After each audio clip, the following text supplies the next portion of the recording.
Welcome once again to Talking Point. I'm Mayor Mike, and my guest today is Student Government Association President Brailey Kerber. Brailey, thanks for joining us today. How are you? Thank you for having me. I'm good. How are you? Good, good. So school's back in session. Things are kicking in again. You and Dylan Grippentrog, your vice president, got elected last spring, correct? Yep, we got elected the week before spring break, and then we were inaugurated the week before finals, so second week of May. Okay, great. Tell me a little bit about what the SGA president and vice president do and the election process, because you're elected by the student body to represent the student body, and they hold those elections in spring, way ahead of the new school year. Yeah. Why do they do that? And tell me a little bit about the process of running and getting elected. Yeah, so running and getting elected, you have to fill out a whole application to be put on the ballot, and that's looked at by the student government judicial branch, and they decide, or they go through all the applications and decide like what qualifies you to be on the ballot and off the ballot based on the application and all the signatures that you have to get saying from people in the student body saying that they want to see your name on the ballot. You have to get a minimum of 200 signatures to even be considered. And I think Dylan and I had just above 400, which was cool. Nice. So there's qualifications to run for SGA president and vice president, and that's reviewed by somebody. Yep. Isn't that a novel idea? Shouldn't we do that all across the country? I think that's a pretty good idea. So you're elected in spring. And then what do you do during the summer? Because there's not a lot going on campus during the summer until school gets back in the fall. Yeah. So over the summer, Dylan and I created a list of all of our goals for the upcoming school year, things we wanted to work on, things we wanted our executive branch to work on. And then we set up meetings with administrators and people in director level positions all across campus. And then we met with all of them, explained our goals, asked them what they thought, asked them what had been done by previous presidents and vice presidents that maybe we hadn't thought of, or maybe something that their department has been looking at doing for students that they could get student government's help with. So we met with everyone from Chancellor Patterson to you to our state representatives, Katrina Shanklin and Patrick Tustin, and then we met with all the deans for all of the different colleges across campus and all the different directors, too. Wow. And that's exactly what I believe representatives should do, because it's not about your ideas or my ideas, it's about our ideas. And the university has been a very integral part of this community for over 100 years. So it's important that we work together, and I think we've had some of our best relationships these past couple of years with the university and the city trying to work together on a lot of projects. So that's very commendable, and the fact that you're going out there and talking to the people who are involved, trying to get their ideas, and hey, how does this work? What do you think of this? Bouncing ideas off of each other, because that's where really some of the best ideas come from, I think. So that's very commendable that you're doing that. Why don't we give our listeners a little sense of what student government is? So tell me how the body is made up, and a little bit about the meetings. I know I've attended some, but the people listening probably haven't. Yeah. Tell us a little bit about the meetings and what sorts of people make up the body, and then what sorts of things that you have governance over. Right. So the Student Government Association kind of mirrors real-life government. We have 3 branches. We have our judicial branch with a chief justice and then a set of associate justices that apply to be and are confirmed by the Senate to be a justice. And then we have the legislative branch, which is our Senate body. We have a total of 30 senators. We have positions open for this school year, so we're looking to fill that with some of our freshmen so they can get involved as well. And the senators are based on on how many students are in each of the 4 colleges, so it's proportional representation. So the CNR, the CPS, the COFAC, and the CLS each have a set of senators that represent their interests, and then those caucuses each meet individually as well to talk about college-specific issues. And then we have our executive level, which is Dylan and myself, and then we have a set of directors that oversee, each of them have their own area that they oversee. We have an inclusivity director, environmental and sustainability director, communications, student life and academic affairs. University Centers has their own student director. The health center has their own student director. So we work on all aspects of student life. Nice. And I know you work with segregated fees and allocations to all the various organizations, including one of my favorite, 90FM. Tell us how that works. Yeah, so students pay in their tuition a segregated fee, and our budgetary committee, SUFAC, meets to allocate those fees, and they decide mostly to student organizations. Student orgs will submit a budget, and then we look at all the budgets, we look at how much we have for the upcoming year, and then we make those allocations appropriately based on the expected enrollment for the upcoming school year. So we actually make all those decisions in February for the following fall. And then we have the non-allocable side of things. So that's like the health services, the counseling center, how much money is going to go to athletics, stuff like that. And we serve as an advisory group to that. So we work with Al Thompson, the Vice Chancellor for Student Affairs, and we kind of give him suggestions on what students would like to prioritize. So this past year, we asked that counseling was a priority for our students. So he tried to make his budgets appropriately based on what the students wanted to see. Okay. So, you know, and it's kind of interesting when you said it mirrors regular government. It certainly does, because we have a budget. We're going through that budget process now. It's very challenging because there's never enough money to fund all of the good things that should be funded. I mean, there's always going to be potholes in roads and crack filling that needs to be done. We can never do it all in one year. It's a never-ending cycle. So we have to do the best we can with the money that we have. And sometimes we have to trim budgets in certain areas to prioritize other things. Those change depending on who the elected officials are. So I imagine it's very similar in student government when you have your senators and their priorities may be different than last year's senators. So that budget process has to shift and shuffle around and kind of be fluid. Yeah.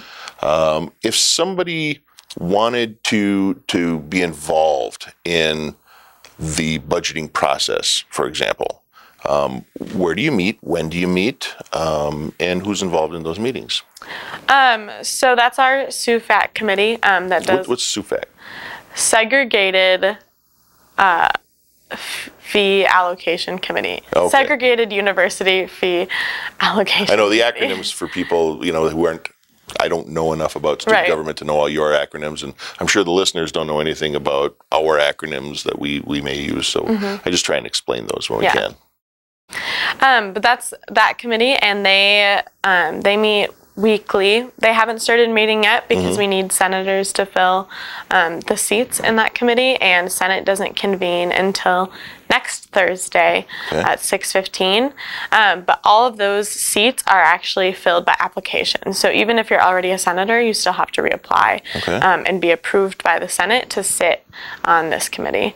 So as soon as we have a list of committee members, then we'll set a meeting time and work from there. Okay, well, and you bring up a pretty good point, because even in municipal government, sometimes it's a little difficult to find people who are willing to serve, because it's not always easy. As a matter of fact, it's less easy most days. So it's a challenge, especially when you're going to school full time and trying to hold down a job to pay off your tuition. So if someone wanted to be involved in becoming a senator, who is eligible, and how would they do that? So all students are eligible as long as they have a minimum of 2.5 GPA. Okay. Because we want to make sure that, because it can be really chaotic. Is it only open to full-time students? Nope, full or part-time. Okay, traditional and non-traditional alike? Okay. And grad students also are more than welcome. We have one grad student right now, and last year's vice president was also a grad student. So we have lots of different ways for students to get involved. They have to apply. Applying is, there's like 2 short answer questions, and they have to get signatures from their peers in their classes that say like they want this person to represent them. And then they go and speak in front of Senate and say, this is why I want to be a senator. And then the senator will vote, or the Senate will vote yes or no. Okay, kind of like an interview process, Yeah. I suppose. And it's very similar to what we do even at City Council. You have to get a minimum number of signatures from the people in your district. So where would someone find an application? The applications are posted on our website, uwsp.edu/SGA, and you can look and print out a Senate application right there. They'll also be posted on the Student Government Association door in DUC 052 that students can come and pick up right And the from the DUC door. is the Dreyfus University Center. Yes, thank you. So your meetings, when they happen, they're open to the public, right? Absolutely. So anyone can come and see what's going on, because things that happen on campus often affect things that happen off campus. So if someone wants to get involved, when do your SGA meetings happen? Yep. We meet every Thursday starting the 13th at 6:15 in the Legacy Room of the Dreyfus University Center. And our meetings can range anywhere from a couple hours to a lot of hours. So it all depends on what's on our agenda that week. But we also have a public forum that people can come and speak at if there's something going on in the community that they want to share with the students. Great, great. So speaking of agenda, you as the president of SGA and Dylan, who's the vice president, have some goals. Yes.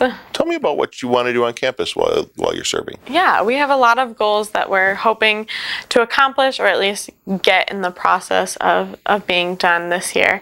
So Dylan is working on a couple housing initiatives this year. So he's looking at working with the city to improve off-campus housing with that inspection program that we're getting started, and also just increasing awareness for resources that campus has for students. Like, we have a student lawyer that student government pays for, so students can go and get a consult for $10. He's also taken up the parking initiative, looking to improve the parking system on campus.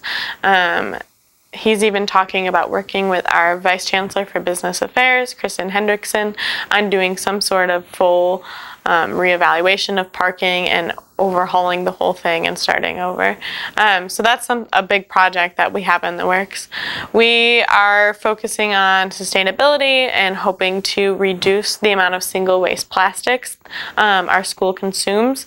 We're not quite sure the best way to go about that yet, because we don't want to completely take away plastic straws, because we know that there are some communities of people that rely on plastic straws. We don't want it to become an accessibility issue. But we're looking at ways we can at least decrease the amount of plastics that we're using. Or have biodegradable straws. Right, or biodegradable straws. So that's something that we're hoping to accomplish this upcoming year. For inclusivity, our inclusivity director has a huge Google document that's a couple pages long of all the things that he wants to get done this year. He's hoping to do a lot more trainings for student organizations. He's hoping to build the community within student organizations, because right now a lot of orgs are all going to only like a couple events for either their own org or an org that is similar. So we're hoping to be able to expand the student orgs and the amount of events that they go to. And my office has already been contacted with the, for your inclusivity director. So whatever we can do to help, because it's greater than, as I said before, it's greater than just what happens on campus. Exactly. It's happening in the community. So we want to make sure everybody's involved. Yeah, I'm glad he's gotten in touch with you. For health, we're going to be focusing on mental health a lot this year. Last year, there was a lot of backup in the counseling center, which is no fault to the counseling center. It's just that so many students were taking advantage of that resource that they didn't have enough people there to meet all those needs. So we're looking at finding other ways that we can help students while they might be on a waiting list, or if they're looking for somewhere in the community to go to instead of on campus. So we're looking for a bunch of different resources to give our students there. Okay.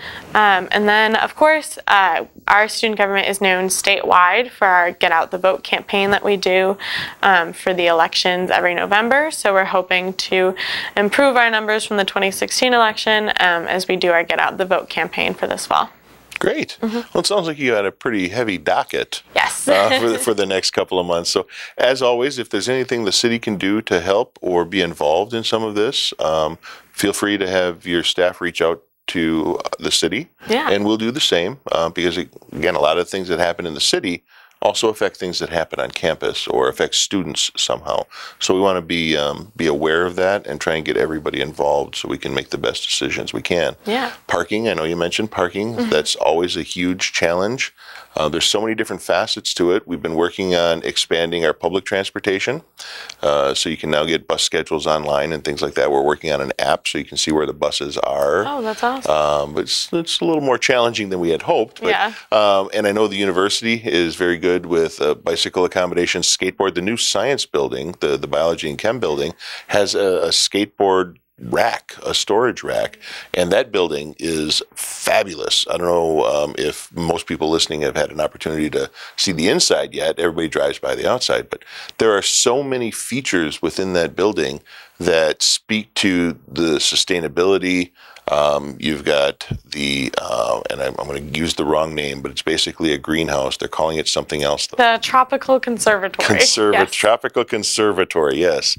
So anyone who hasn't seen it should take a look and try and make an opportunity to go see it. Have you been involved? Seen it? I got to see it the last May when it was still under construction, so I got a hard hat tour, which was really cool.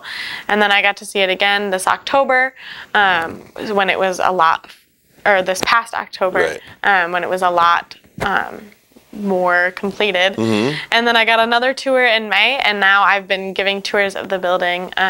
I gave a couple tours on the dedication ceremony, which was last week.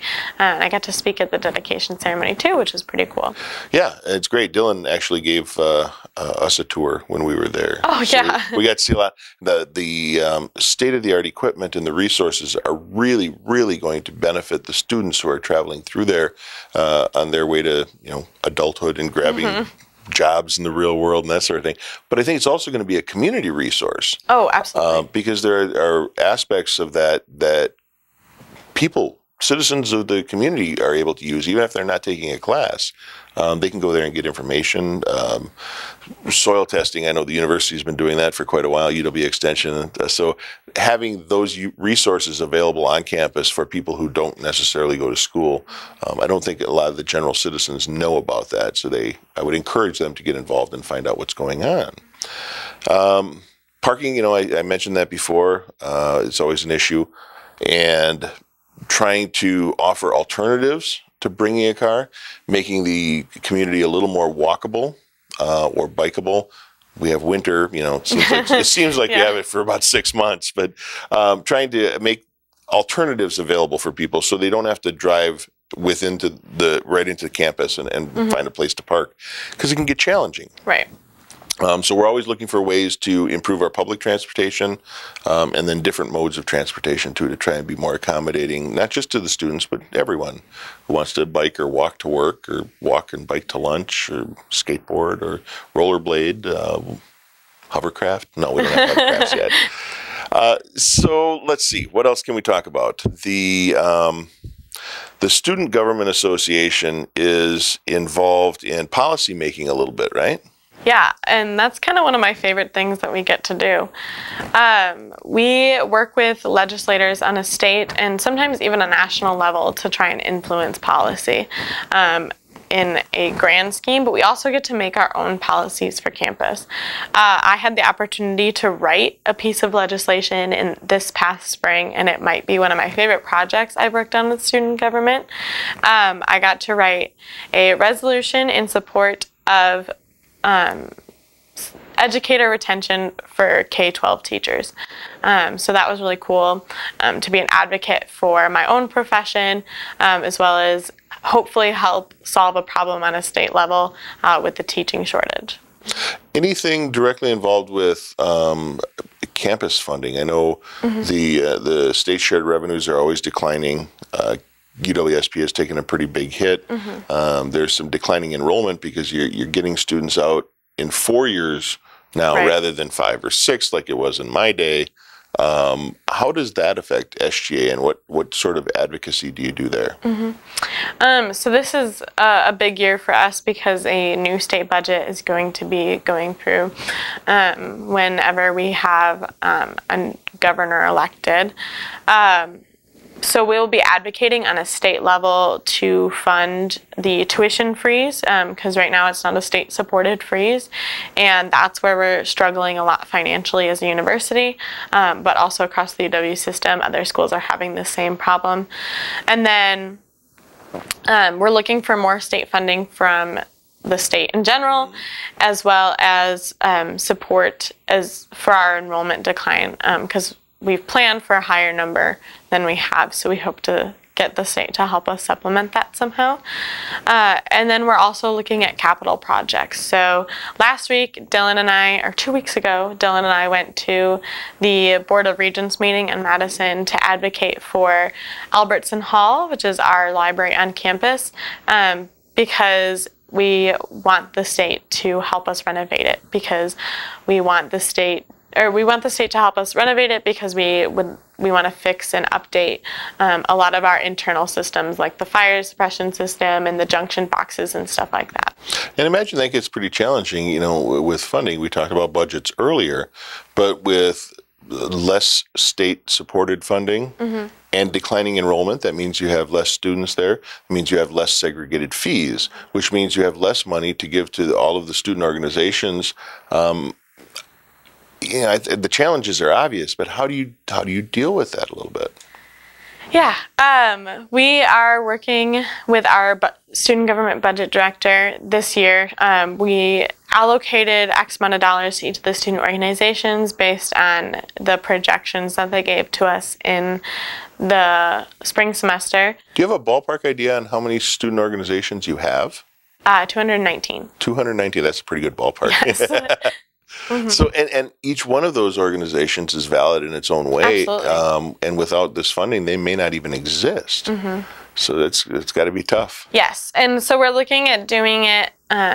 We're meeting actually next week to really sit down and make a plan. But one of the things we've been talking about is looking at the percentage decrease that we've taken with our enrollment number this year, and then just giving each student organization a decrease in that percentage, so that way we're not cutting a disproportionate amount. Okay. Yeah, and that's one way to look at things. There are all sorts of ways to deal with declining budgets. Sometimes it's a straight across the board cut. Sometimes it's reevaluating the needs and the services that are provided within that, and prioritizing within that. Many of the student organizations affect things outside the community. I mentioned 90 FM. That's one of my favorite, I suppose, because of trivia. But everybody in the city has some connection to 90 FM. Right. So it's not just a student organization. It really is a community organization, and there are a lot of student organizations that do affect things outside the community. So maybe there's some funding options there. Showing that the community really does support this, so they can have a fundraiser or whatever it happens to be. But let's take the last few minutes and talk about school has just started again. Yeah. Every year we have the same challenges and the same opportunities. A new group of students come in. The community has to adapt once again to this new group of students. The students come into a community, and a lot of times they're from out of town, so I see people driving around and they're trying to get familiar with the city. What are some of the things from a student's perspective that new students feel or need to make the community aware of when they return to school? That's a good question. My freshman year feels like a long time ago. I think I just remember feeling very bewildered when I came to Stevens Point, and I didn't know where anything was. I didn't know what places are the best to eat at, what places I should avoid, and anything like that. I was lucky enough to have a roommate who was from Opaka, so she was pretty familiar with the city. But I think something that would be really helpful to students is some sort of like documentation of like best spots in Stevens Point. I know like when I give tours of campus, I would always talk about like going to Belts and going to Polito's, because those are always staples, and those were the only two restaurants I knew my freshman year, so I still frequent them both a lot. But like some sort of like category list, like this is the best place if you're looking for a quick cheap bite, this place is the best, or these are the like ice cream places, these are the places like you're gonna want to bring like family or like mom and dad when they come visit, and having some sort of thing to help students that way. Okay, good. Maybe we should work on that. What we'll do is we'll compile a list of questions. Maybe the students compile the questions, and then we'll get the community to answer those questions. And we can put something like that into paper or put it on a website. I don't want to get into what's best and what's worst. Because I know that every place is the best here in Stevens Point. Yeah, absolutely. But, so I guess from an outsider's perspective with students, I think some of the things that people want to know, if you're living off campus, when's garbage day? Yeah. You know, what are the rules? Is there a curfew in the parks? What are the overnight parking restrictions? Those sorts of things. Those are currently all available through the city website. And we also now have a mobile app, so you can download it through the Google Play or the App Store. And get the app. It's got all sorts of information, including those bus schedules that we talked about. Yeah, it has garbage schedules, especially around holidays. If there's a Monday holiday, the garbage schedule changes. So you want to be aware of that. But if anybody has questions, they can contact my office, and I'd be happy to help them. We also want to make sure that you, as the SGA president, have all those resources available for the student body. So if there's ever anything we can do to improve that, we're always willing to try and find a new way. I really like this idea now, the more that I think about it, of getting the students to ask the questions. Get your freshmen and new students to ask questions. Absolutely. And then we'll put it out to the community and do a little survey or something, and people can vote on what they think is the best place for cheese curds. I know we've all got our biases in that regard. We all have our own opinions on that. And I'm a big proponent of experiencing life. So try new things. Don't just stick to the staples like you mentioned. You know, try something else, and maybe you like it, maybe you don't. But sometimes those less than perfect experiences are just as important in life to go with. The other things, I suppose, are with the city council. If students want to get involved in some of the things that are going on within the city, they can attend any of our council meetings, which are the third Mondays of every month. We have committee meetings in which we decide certain things, kind of like your committees. We have a personnel committee and a finance committee and all sorts of committees. We have a bicycle pedestrian street safety committee, or commission rather. And those are all available. Our agendas are available on the city website or through the city app. And then we try and get things out. I know you have the Pointer newspaper, you have a student television, you have 90 FM. We have the same sorts of things. We have our city website. We've got our radio station, WSNPLP 105.9. We've got this community television. So we're trying to make as much information available through as many different outlets as possible. So if there's something we can do better to let the students know about that, we're there. Some of the things I would encourage the community to do on campus, the DUC, the Dreyfus University Center, is always teeming and bustling with activity. And if you want to get to know something about student organizations, you have your tables there. And then the CASE office, or the Campus Activities and Student Engagement office, in the basement of the Dreyfus University Center is where all of our student organizations are run through. Is there one location where if somebody wanted to find out what was going on campus for, let's say, this weekend, is there someplace they can go? On all of the university social media, they post every day what's happening on campus, and they do like a big slideshow of all the events. And then the website's also a really good place to check out because they do the announcements of the day. And then, of course, the CASE office, or the Campus Activities and Student Engagement office, also is a great place to just walk down there and ask, because they typically organize all of the events on campus. Perfect. Well, we're just about out of time. I hope that we've shared a bunch of information with our community members, whether they're students or just citizens outside of campus. Thank you, Brailey, for joining us. Thank you so much for having me. And until next time, I'm Mayor Mike, and this has been Talking Point.